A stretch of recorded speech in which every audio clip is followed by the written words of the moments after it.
அலாட்மணி சேனலுக்கு வருக வருக. நான் செபி ரெஜிஸ்டர்டு ஃபினான்ஷியல் அட்வைசர் கிடையாதுங்க. நான் எஜுகேஷனல் பர்பஸுக்காக என்னுடைய பர்சனல் எக்ஸ்பீரியன்ஸை நான் ஒரு 20 வருஷமாக மார்க்கெட்டில் இருக்கேன். அதை தான் உங்கள்கிட்ட ஷேர் பண்ணுறேன். நீங்கள் எந்த முடிவு எடுக்கிறதா இருந்தாலும் உங்கள் நிதி ஆலோசகரை அணுகி அதுக்கப்புறம் பணத்தை போடுறதை பற்றி முடிவு பண்ணுங்கள். நன்றி. அலாட்மணி சேனலுக்கு வருக வருக. இந்த சேனலுக்கு இன்னும் நீங்கள் சப்ஸ்கிரைப் பண்ணலைன்னா தயவு செஞ்சு சப்ஸ்கிரைப் பண்ணிக்கோங்க. பெல் பட்டனையும் கிளிக் பண்ணிக்கோங்க.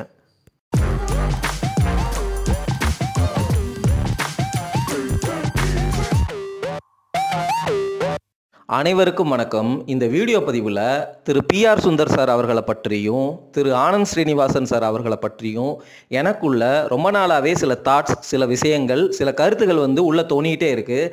ஆனால் இதை பதிவிடலாமா வேணாமா அப்படின்னு யோசிச்சு ஸ்கிப் பண்ணிகிட்டே வந்துட்டு இருந்தேன். இப்போ தான் ஒரு தைரியம் வந்திருக்கு. இந்த மாதிரி கருத்துக்களை நீங்கள் கேட்டுட்டு இதில் ஓரளவு உண்மை இருக்குது, ஓரளவு உண்மை இல்லை, இது உண்மை தான், கன்சிடர் பண்ணலாம், உங்களுடைய கருத்துக்களுக்கு நன்றி, அல்லது இது பாசிட்டிவ் தான், நீங்கள் ஒன்றும் தப்பாக பேசலை அப்படிங்கிற மாதிரி இருந்தால் கமெண்ட்டில் சொல்லுங்கள். என்னுடைய நோக்கம் நம்ம சேனலை கான்ட்ரோவர்சி அந்த மாதிரிலாம் எடுத்துகிட்டு போகிறதெல்லாம் கிடையாது.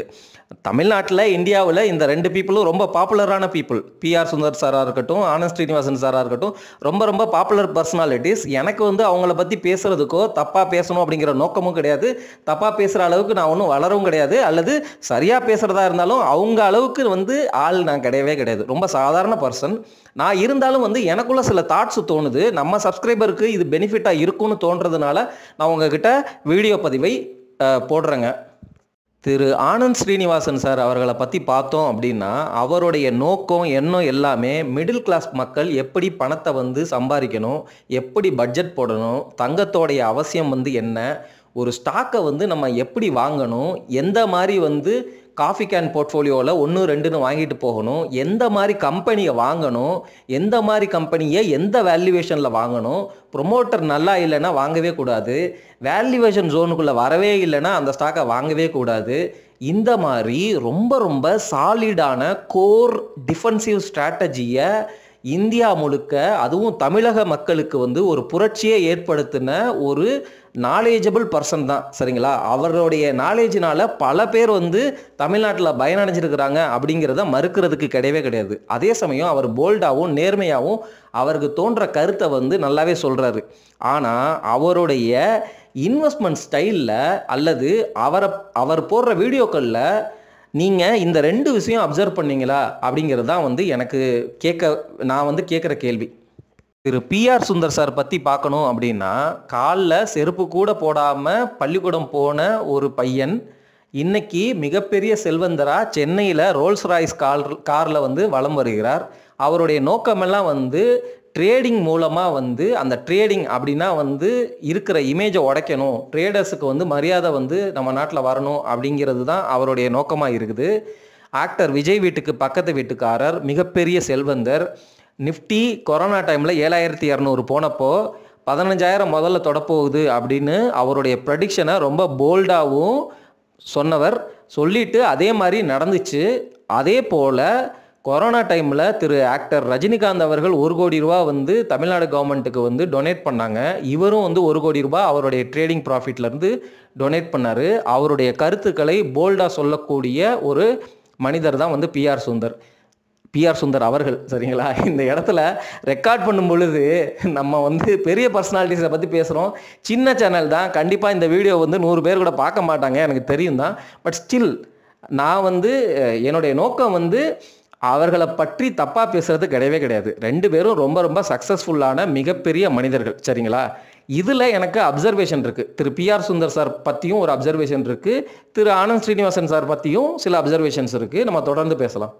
திரு ஆனந்த் ஸ்ரீனிவாசன் சார் அவர்கள் மணி பேச்சு மட்டும் நடத்தலை, பல சேனல் நடத்துகிறாரு. வாழ்க்கைனா எப்படி வாழணும், ஹாப்பினஸ் எது, மணி ஏன் ஹாப்பினஸ் கொடுக்காது, சொசைட்டிக்கு நம்ம எப்படி திருப்பி கொடுக்கணும், பல மேதைகள், பல மிகப்பெரிய மனிதர்களுடைய கதையை பற்றியெல்லாம் பல சேனல்களில் தத்துவங்களாக பேசிகிட்டு இருக்கிறாரு. ரொம்ப ரொம்ப நல்ல மனிதர், புரியுதுங்களா? ஏன்னா அவருடைய பேச்சிலேருந்தே நமக்கு க்ளீனாக தெரியுது. அவர் அவருடைய சேனல் மூலமாக வர்ற இன்கம்மை எம்ப்ளாய்மெண்ட் ஆப்பர்ச்சுனிட்டியாக அந்த கம்பெனிஸு தான் கொடுத்துட்ருக்கிறாரு. அவர் எடுத்துக்கல அப்படிங்கிற மாதிரிலாம் சொல்கிறாரு. Which is a very very great thing. இந்த மாதிரி பீப்புள் தான் நம்மளை இன்ஸ்பயர் பண்ணுறாங்க. ஏன்னா நம்மளும் அவங்கள மாதிரி ஆகணும், புரியுதுங்களா? ஏன்னா நம்மளாம் தமிழ் மக்கள் அறம் அப்படிலாம் பேசுகிறோம்ல. ஆப்வியஸாக நம்மளுடைய நோக்கமெல்லாம் திரைக்கடல் ஓடியும் திரவியம் தேடணும், கண்டிப்பாக வந்து திரவியம் தேடணும், பொருள் சேர்க்கணும். ஆனால் அந்த பொருளில் வந்து ஒரு போர்ஷனை வந்து கண்டிப்பாக நம்மளுடைய சொசைட்டிக்கு வந்து திருப்பி செய்யணும் அப்படிங்கிற அந்த சோஷியல் ரெஸ்பான்சிபிலிட்டியும் நமக்குள்ளே இருக்குது அப்படிங்கிற அந்த உண்மையையும் சொல்லிட்டு என்னோட அப்சர்வேஷனுக்கு நான் வந்துடுறேன். இப்போது ஆனந்த் ஸ்ரீனிவாசன் சார் அவங்கள பற்றி பார்த்தீங்க அப்படின்னா இந்த 2 அப்சர்வேஷன் உங்களுக்கு ரொம்ப ரொம்ப முக்கியம். ஏன்னா நம்மளாம் வந்து ஸ்டாக் மார்க்கெட்டில் முதலீடு பண்ணுறோம். இப்போது ஒவ்வொரு பர்சனுக்கும் வந்து சில பயாஸ் இருக்கும். பயாஸ்னால் என்ன சொல்கிறது, இப்போ வந்து ஆனந்த் ஸ்ரீனிவாசன் சார் அவர்களுக்கு டாடா கம்பெனிஸ் மேலே ஒரு பயாஸ் இருக்குது. அதை அவரே வந்து சொல்லியிருக்கிறாரு பல தடவை. அதாவது என்னென்னா, அவங்களுடைய அப்பா வந்து டாடா கம்பெனியில் வேலை பார்த்தாரு, அதனால் வந்து டாடா கம்பெனிஸ்க்கு வந்து ரொம்ப வந்து பாசிட்டிவாக பேசுவார், புரியுதுங்களா?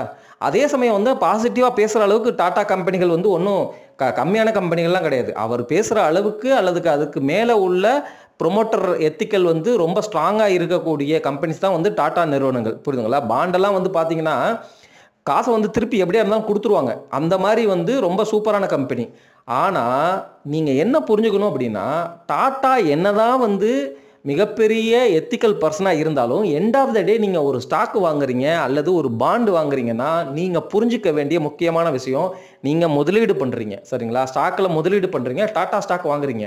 அதுக்கு கீழே வந்து அதாவது அந்த ஸ்டாக்குக்கு பின்னாடி அல்லது அந்த பாண்டுக்கு பின்னாடி ஒரு பிஸ்னஸ் இருக்குது, ஒரு ப்ராஜெக்ட் இருக்குது, சரிங்களா? ஒரு கம்பெனி இருக்குது, ஒரு நிர்வாகம் இருக்குது. அந்த நிர்வாகம் லாஸ் பண்ணுது, புரியுதுங்களா? அவங்க வந்து ஒரு பிஸ்னஸ் பண்ணுறாங்க, சக்ஸஸ் ஆகணும்னு நினச்சி தான் பண்ணுறாங்க. ஆனால் வந்து லாஸ் ஆகிருது, நட்டம் ஆகிருது. அப்போ நட்டம் ஆனால் அந்த நட்டத்தை நம்மளும் ஏற்றுக்கிறதுக்கு தயாராக தான் இருக்கணும். டாட்டானா வந்து கண்டிப்பாக காசை கொடுத்துருவான், டாடா ஸ்டாக் வந்து ஃபெயில் ஆச்சுன்னா வந்து ஃபெயிலே ஆகாது அப்படிங்கலாம் நினச்சிக்காதீங்க. டாடா கம்பெனி வந்து ஃபெயில் ஆச்சு அப்படின்னா ஸ்டாக் ப்ரைஸ் வந்து உங்களுக்கும் 0 ஆகும், லாஸ் வரும், புரியுதுங்களா? டாடா கம்பெனிலையும் உங்களுக்கு லாஸ் வர வாய்ப்பு இருக்குது. இந்த உண்மையை நீங்கள் உணர்ந்து கொள்ளுங்கள். 1. பாயிண்ட் நம்பர் 2, திரு ஆனந்த் ஸ்ரீனிவாசன் சார் அவர்கள் காங்கிரஸ் பார்ட்டியை சார்ந்தவர், சரிங்களா? நம்மளை மாதிரி சாதாரண ஆள்கள்லாம் வந்து ரொம்ப ரொம்ப சாதாரண நியூட்ரலான பர்சன்.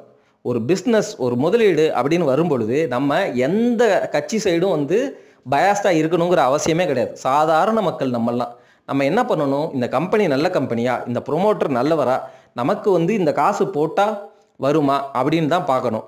பொலிட்டிக்கலி பயாஸ்டுனா வந்து அது காங்கிரஸ் சைடு இருந்தாலும் பயாஸு தான், பிஜேபி சைடு இருந்தாலும் பயாஸ் தான், எந்த கட்சி சைடு இருந்தாலுமே அது பயாஸ் தான். நமக்கு வந்து பிஸ்னஸ்னால் என்ன, நம்மளே வந்து 5-10 சம்பாரித்து வர்றோம் ஸ்டாக் மார்க்கெட்டுக்கு. அந்த ஸ்டாக் மார்க்கெட்டில் நல்ல ஸ்டாக்கை வந்து முதலீடு பண்ணிவிட்டு அதுலேருந்து வர்ற ரிட்டர்னை வந்து நம்ம வந்து எடுக்க ட்ரை பண்ணணும். இதை தான் வந்து ஆனந்த் ஸ்ரீனிவாசன் சார் அவர்களுமே பண்ணுறாங்க. பட் இருந்தாலும் வந்து அவர் ஒரு காங்கிரஸ் பார்ட்டியை சேர்ந்தவர். அவருக்கு கண்டிப்பாக வந்து பிஜேபி சைடு பயாஸ் இருக்கிற கம்பெனிகளை பற்றி பாசிட்டிவாக பேச மாட்டார். ஸோ அதை நீங்கள் உணர்ந்து கொள்ளுங்கள். ஆனந்த் ஸ்ரீனிவாசன் சார் தி கிரேட் பீப்புள், கிரேட் பர்சன், அதெல்லாம் வந்து எதுவுமே சொல்கிறதுக்கு கிடையாது. அவருடைய முதலீட்டு அனுபவங்களும் யுக்திகளும் அவர் வந்து மக்களுக்கு கொடுத்த விஷயங்கள் எல்லாமே சூப்பர் விஷயங்கள். பட் ஆனால் இந்த 2 விஷயங்கள் நீங்கள் அப்சர்வ் பண்ணீங்களா? டாடா கம்பெனிஸை பற்றி அவர் உயர்வாக பேசுகிறாரு. அந்த உயர்வுக்கு எல்லா தகுதியும் கொண்ட நிறுவனங்கள் தான் வந்து டாடா நிறுவனங்கள். ஆனால் டாடா நிறுவனத்தில் போட்டால் உங்களுக்கு காசு வந்து வரவே, அதாவது எக்காரணத்தை கொண்டு தொலையாது. ஸ்டாக்கு மேலே எந்திரிச்சிரும் அல்லது பாண்டு வந்து திருப்பி உங்கள்கிட்ட காசு கண்டிப்பாக வந்துடும். இந்த மாதிரி நீங்கள் யோசிக்கிற நபராக இருந்தால் அந்த தாட்டுனால வந்து இன்வெஸ்ட் பண்ணாதீங்க. இன்வெஸ்ட்மெண்ட்டுங்கிறதே வந்து உங்களுக்கு ரிஸ்க் எடுக்கிறீங்கன்னு அர்த்தம். அந்த ரிஸ்கில் வந்து லாஸ் வந்தாலும் நட்டம் வந்தாலும், அல்லது லாஸ் பவுலிங்காக ஃபீல்டிங்கான்னு கேட்குற மாதிரி இருக்குது, நட்டம் வந்தாலும் லாபம் வந்தாலும் நீங்கள் வந்து அதை எடுத்துக்கிறதுக்கு ஆனால் மனநிலையை வந்து தயார்படுத்தி கொள்ளுங்கள். டாடா நிறுவனமாக இருந்தாலும் ஸ்டாக்கு வந்து கம்பெனி க்ளோஸ் ஆச்சு அப்படின்னா கம்பெனி வந்து அவங்க நியாயமாக தான் ரன் பண்ணுவாங்க. கம்பெனி நட்டத்தில் போகும்பொழுது கம்பெனியை மூடுறாங்க அப்படின்னா ஷேர் ஹோல்டர்ஸுக்கு ஒன்றும் கிடைக்காது, சரிங்களா? இது 2 விஷயங்கள். 3வது விஷயங்கள் வந்து ஆனந்த் ஸ்ரீனிவாசன் சார் வந்து பார்த்தீங்கன்னு வச்சுக்கோங்களேன், ரொம்ப ரொம்ப டிஃபென்சிவ். ஃபார் எக்ஸாம்பிள் HDFC பேங்க்கு ஒரு 2.5 புக்கில் கிடைக்கும், இருந்தாலும் வந்து அது காஸ்ட்லி அப்படின்னு வந்து சொல்லுவார், புரியுதுங்களா? அதே மாதிரி தான் வந்து ஹைபி ஸ்டாக்ஸை பற்றி அவர் வந்து பாசிட்டிவாக வந்து ரொம்ப ரொம்ப பேச மாட்டார். அவருடைய அப்ரோச்சுங்கிறது தி பெர்ஃபெக்ட் இன்வெஸ்டருடைய அப்ரோச்சு, சரிங்களா? நம்ம சேனலில் நம்ம பேசுகிறது வந்து என்ன அப்படின்னா, ரொம்ப நல்ல கம்பெனியாக இருக்குது, ஹை க்ரோத் காட்டுற கம்பெனியாக இருக்குது அப்படின்னா நம்ம PE 30-35 PE இருந்தால் கூட நம்ம வாங்கலாம் அப்படின்னு நம்ம பேசுகிறோம் நம்ம சேனலில். வாங்கலான்னா நான் கன்சிடர் பண்ணுவேன். அந்த மாதிரி தான் வந்து சில ஸ்டாக்ஸை வந்து நான் கன்சிடர் பண்ணி வச்சுருந்தேன். அந்த ஸ்டாக்ஸ் எல்லாம் பாருங்கள், இப்போது மார்க்கெட் கரெக்ஷனில் வந்து நெகட்டிவ் ரிட்டர்ன் கொடுக்கலைனாலும் நமக்கு வந்து ஸ்டேபிளாக அங்கே இருக்கிறதுனால மற்ற ஸ்டாக்கெல்லாம் நெகட்டிவ் ரிட்டர்ன் கொடுக்கும்போது இது அப்படியே இருக்குது, நம்ம போர்ட்ஃபோலியோவில் ஒரு ஸ்டெபிலிட்டி உண்டாக்குது அப்படிங்கிற மாதிரி நம்ம பேசியிருக்கிறோம். இந்த அப்சர்வேஷன் உங்களுக்கு நியாயமாகப்படுகிறது என்றால் சொல்லுங்கள். ஆனால் ஒரு முக்கியமான விஷயம் வந்து கடைசியில் சொல்ல போகிறேன், கேட்டுப்போங்க. திரு பிஆர் சுந்தர் சார் அவர்களை பற்றி பார்க்கும் பொழுது அவர்களுடைய அந்த பாயிண்ட் ஆஃப் வியூவிலேருந்து நான் வந்து வேறுபடுறேன். என்ன பாயிண்ட் ஆஃப் வியூ? ட்ரேடிங் அப்படிங்கிற அந்த பேசிக் விஷயமே என்ன கேட்டால், ரீட்டைல் இன்வெஸ்டர்ஸ் யாருமே வந்து உள்ளே போகவே கூடாது, ட்ரேடிங் பண்ணவே பண்ணாதீங்க அப்படிங்கிறது தான் வந்து என்னுடைய தாழ்மையான கருத்து. ஒரு விஷயத்தை வந்து ஓப்பனாக உடச்சே சொல்கிறேன், இது வந்து ரொம்ப ஸ்ட்ராங்கான பாயிண்ட் என்னை பொறுத்த வரைக்கும். திரு பிஆர் சுந்தர் சார் அவர்கள் ஒரே ஒரு பிஆர் சுந்தர் சார் அவர்களாக தான் இருக்க போகிறாரு. ஒரு திரு பிஆர் சுந்தர் சார் அவர்களால் பல பிஆர் சுந்தர் சார் அந்த மாதிரி கிரியேட் ஆனாங்க, க்ளோன் பண்ணாங்க, அது மாதிரி வரப்போகிறாங்க அப்படின்னு என்ன கேட்டிங்கன்னா கண்டிப்பாக வரமாட்டாங்க அப்படின்னு தான் நான் சொல்லுவேன். ட்ரேடிங் வந்து இஸ் அ கேம்பிளிங் திங்கு. அந்த ட்ரேடிங்கிறது வந்து ஹெட்ஜிங் அப்ரோச்சாகவும் உங்களுடைய பிஸ்னஸுக்காகவும் அல்லது எக்ஸ்போர்ட் பிஸ்னஸ் இந்த மாதிரி ஏதாவது பண்ணுறீங்க, அந்த சமயத்தில் பண்ணுறீங்க அப்படின்னா அது ஓகே, சரிங்களா? அல்லது உங்ககிட்ட நிறைய காசு இருக்குது, வெல்த் இருக்குது, உங்கள் போர்ட்ஃபோலியோ வச்சுருக்கிறீங்க, மார்க்கெட் உடஞ்சி தான் போகுது, அந்த சமயத்தில் ஏதோ வந்து ஹெட்ஜிங் ஆப்ஷன் ஏதோ ஹெட்ஜ் பண்ணுறோம் அப்படிங்கிறதுக்காக 1-2 ட்ரேடு வந்து நீங்கள் பண்ணுறீங்க அப்படின்னா தட் இஸ் ஆல்சோ ஓகே. ஆனால் ட்ரேடிங் அஸ் அ கான்செப்ட், ட்ரேடராக இருந்து மாறி அது மூலமாக பணம் சம்பாரித்து அது மூலம் வந்து ஃபுல் ட்ரேடராக ஆகி நான் வந்து மிகப்பெரிய பணக்காரர் ஆக போகிறேன் அப்படிங்கிற அந்த அப்ரோச்சு தயவு செஞ்சு யாருமே எடுக்காதீங்க. பிஆர் சுந்தர் சார் அந்த மாதிரி ஆகியிருக்காரு அப்படின்னா நீங்கள் ட்ரேடராக மாறி அவரை மாதிரி மாறலாம், அவரை இன்ஸ்பிரேஷனாக எடுத்துக்கிட்டு ட்ரேடிங் சைடு நீங்கள் போனீங்க அப்படின்னா உங்களால் பிஆர் சுந்தர் சார் ஆக முடியாது அப்படிங்கிறத நான் உறுதியாக சொல்லிக்கிறேன். காரணம் வந்து என்னென்னா தட் இஸ் டோட்டலி ரிஸ்கி திங்கு. நீங்கள் ட்ரேடிங் பண்ணவே பண்ணாதீங்க, உங்கள் காசுகளை இழக்கிறதுக்கு தான் வாய்ப்பு அதிகம். நான் என்னுடைய சொந்த கருத்து வந்து என்னென்னா பிஆர் சுந்தர் சார் அவர்களால் அவரை மாதிரியே பல ட்ரேடர்ஸை கிரியேட் பண்ண முடியாது சொசைட்டியில் அப்படிங்கிறது தான் வந்து நான் உறுதியாக நம்புகிறேன். அதனால் நீங்கள் ட்ரேடிங் வந்து தயவு செஞ்சு பண்ணாதீங்க. ஆனந்த் ஸ்ரீனிவாசன் சார் அவர்களால் அவரை மாதிரியே பல ஆனந்த் ஸ்ரீனிவாசன் சார் அவர்களை கிரியேட் பண்ண முடியும். ஏன்னா அது long term investing, core defensive strategy, எப்படி வேல்யூவேஷன் பார்க்குறது, எப்படி வந்து ஒரு நல்ல பிஸ்னஸில் பார்ட்னர் ஆகிறது அப்படிங்கிற ஸ்ட்ராட்டஜி, புரியுதுங்களா? இந்தியா அல்ல, உலகமே வந்து இஸ் ரன் பை பிஸ்னஸ் இல்லாமல் நம்ம யாருமே இங்கே வாழ முடியாது அப்படிங்கிற சூழ்நிலைகளுக்கு வந்துட்டோம். அந்த பிஸ்னஸ் கூட நம்ம பார்ட்னர் ஆகி நம்மளும் பிஸ்னஸ் பண்ணுற அளவுக்கு ஒரு ஆப்பர்ச்சுனிட்டி கொடுக்குற ஒரு இடம் தான் ஸ்டாக் மார்க்கெட்டு. அந்த ஸ்டாக் மார்க்கெட்டில் நல்ல கம்பெனி எது, நல்ல பிஸ்னஸ் எது, நல்ல வேல்யூவேஷன் எது அப்படிங்கிறத சொல்லி கொடுக்குற அந்த ஆனந்த் ஸ்ரீனிவாசன் சார் ஸ்ட்ராட்டஜி தான் வந்து நம்மளை மாதிரி ரீட்டைல் இன்வெஸ்டர்ஸுக்கு மிகச்சிறந்த ஸ்ட்ராட்டஜி. ஒரு ஆனந்த் ஸ்ரீனிவாசன் சார் அவர்கள் வந்து பல ஆனந்த் ஸ்ரீனிவாசன் அவர்களை நம்ம நாட்டில் கிரியேட் பண்ண முடியும். ஆனால் திரு பிஆர் சுந்தர் சார் அவர்கள் பல பிஆர் சுந்தர் சார் அவர்களை கிரியேட் பண்ண முடியாது. ரொம்ப ரொம்ப ரிஸ்கி திங்கு. அதே போல் திரு பிஆர் சுந்தர் சார் அவர்கள் வந்து ரோல்ஸ் ராய்ஸ் காரில் போகிறதா இருக்கட்டும், ரொம்ப மிகப்பெரிய துபாயில் வந்து ஃப்ளாட் காட்டுறதா இருக்கட்டும், ரொம்ப வந்து ரிச்சாக வந்து காட்டுறாரு. அது எதுக்காக பண்ணுறாரு அப்படிங்கிறது நமக்கு தெரில. அவருடைய பர்சனல் இன்ட்ரெஸ்ட்டாக கூட இருக்கலாம், அதை பற்றிலாம் நம்ம பேசுகிறதுக்கு தகுதியே கிடையாது எனக்கெல்லாம்.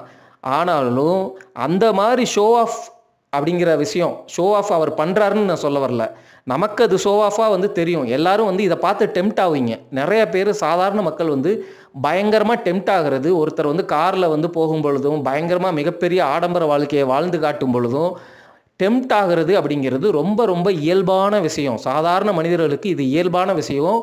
இது வந்து எனக்கு பிஆர் சுந்தர் சார் அவர்கள் விஷயத்தில் பிடிக்கல, புரிஞ்சுங்களா? பர்சனலாகவே உடன்பாடு இல்லை. இந்த மாதிரி வந்து நிறையா சாதாரண மக்கள் டெம்ட் ஆகி நானும் ட்ரேடிங்குள்ளே வர்றேன் அப்படின்னு உள்ளே இறங்குறது அப்படிங்கிறது வந்து அவங்கக்கிட்ட வந்து என்ன தான் வந்து செல்ஃப் கண்ட்ரோல் இருந்திருக்கணும். இது ஓன் காசு, உன்னோடைய முடிவு அப்படின்னு பேசினாலும் அந்த டெம்டேஷன் இருக்குது பார்த்தீங்களா, டெம்டேஷன் வந்து will lead them into a bad direction. So அதனால் நீங்களும் மிகப்பெரிய ஆடம்பர வாழ்க்கை வாழ்கிறேன், மிகப்பெரிய காரு வாங்குகிறேன், நானும் ட்ரேடிங் பண்ண போகிறேன் அப்படின்னு சொல்லி தயவு செஞ்சு போகாதீங்க. அவர் பண்ணுறாரு அப்படின்னா அவருக்கு டாக்ஸேஷனில் பெனிஃபிட் இருக்கும். அவர் ஒன்றும் வந்து எடுத்தோனே ட்ரேடர் ஆகலை, புரியுதுங்களா? பல வருஷங்கள் சிங்கப்பூரில் ஆந்திராவிலலாம் வந்து போய் டீச்சராக வேலை பார்த்து, புரியுதுங்களா, ஃபுல்லாக நல்லா சம்பாரிச்சிட்டு செட்டில் ஆகிட்டு அதுக்கப்புறம் அதுலேருந்து ஒரு போர்ஷனை வந்து இன்வெஸ்ட் பண்ணி அல்லது ட்ரேட் பண்ணி இன்வெஸ்ட்டும் பண்ணி ட்ரேட் பண்ணி அதுக்கப்புறம் மிகப்பெரிய ஆளாக மாறி இருக்கிறார்.